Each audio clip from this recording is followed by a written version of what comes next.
పడుగుపాడు వ్యవసాయ సహకార సంఘ ఆధ్వర్యంలో పెట్రోల్ బంక్ ఏర్పాటులో పాల్గొన్న విపిఆర్ దంపతులు నెల్లూరు జిల్లా కోవూరు మండలం ఇనమడుగులో సహకార సంఘం ఆధ్వర్యంలో ఏర్పాటు చేసిన పెట్రోల్ బంక్ ప్రారంభోత్సవ కార్యక్రమంలో పాల్గొని సొసైటీ గోడెన్స్ ప్రహరీ నిర్మాణానికి విపిఆర్ దంపతులు శంకుస్థాపన చేయడం జరిగింది.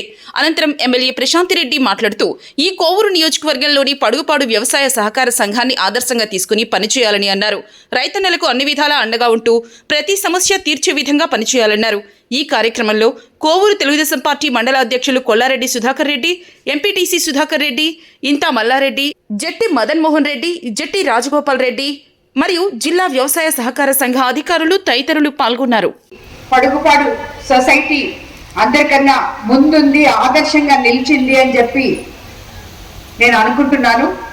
అదేవిధంగా ఇక్కడ మనకి కోవూరు నియోజకవర్గం డెల్టా ఏరియాగా 1,00,000 చిల్లర ఎకరాలు పారుదల కలిగిన మన నియోజకవర్గంలో ఎంతో మంది రైతన్నలు ఉన్నారు. ఎప్పుడు కూడా ఒకరోజు 2 రోజులు యూరియా రాకపోయినా గోపి అక్క ఫోన్ చేయండి అని చెప్పి వచ్చి నా దగ్గర వచ్చి ఫోన్ చేయించుకుంటుంటాడు. రైతులకు అందరికీ సకాలంలో యూరియా కానీ అవన్నీ అందించాలని.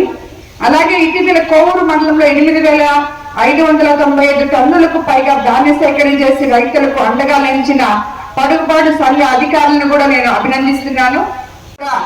బహుశా ఇదే జిల్లాలో మొదటిసారి అనుకుంటాను. ఇక్కడ ఉన్న రైతులకు అందరికీ కూడా ఇది అందుబాటులో ఉంటుందని చెప్పి నేను అనుకుంటున్నాను. ఎందుకంటే మనకి ఎక్కువ దూరం పోకుండా ఈ చుట్టుపక్కల గ్రామాల వాళ్ళందరూ కూడా ఇక్కడ దీన్ని ఉపయోగించవచ్చు అని చెప్పి నేను అనుకుంటున్నాను. ఈరోజు ఇది ఇందాక చెప్పినట్టు 2020లోనో 2021లోనో స్టార్ట్ చేసి ఈరోజు 2005లో మనం ఎంపీ గారి చేతుల మీదుగా ఓపెన్ చేసుకోవడం నిజంగా చాలా సంతోషమైన విషయం. ఇలాంటివి పొడుగుపాడు సొసైటీని ఆదర్శంగా తీసుకొని రాబోయే రోజుల్లో ఇంకా మిగతా సొసైటీలు కూడా ఇదే బాటలో నడవాలని, అందుకు రైతులు, అధికారులు, నాయకులు అందరూ సమన్వయపరుచుకొని ఇలాంటి గొప్ప విషయాల్ని ముందుకు తీసుకుపోవాలని చెప్పి కూడా నేను కోరుకుంటున్నాను. ఈ కార్యక్రమానికి విచ్చేసిన రైతన్నలకు అందరికీ, అదేవిధంగా తెలుగుదేశం నాయకులకి అందరికీ కూడా మరోసారి ధన్యవాదాలు తెలుపుకుంటున్నాను.